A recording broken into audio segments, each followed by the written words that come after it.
So this here is a little Homalictus foraging on Acacia, and I know she's a Homalictus because she has pollen on the underside of her abdomen as well as on her hind legs, and that is a key feature of Homalictus.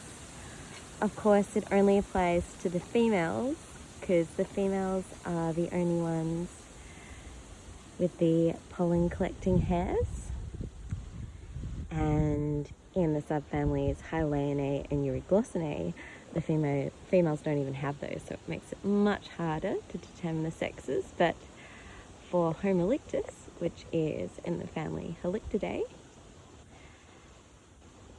the females have the scopae, which are the pollen collecting hairs, so I can tell the sexes easily, as well as determine what genus she is in. Identifying to species level, though, is much more difficult, and that's why I need to collect bees, because the diagnostic features are microscopic, so I have to look at them under a microscope. Now you can see that she's really enjoying collecting the pollen from Acacia.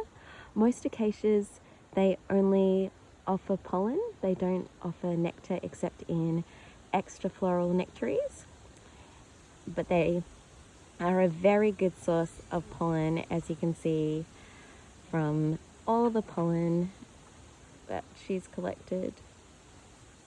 She's really getting into this.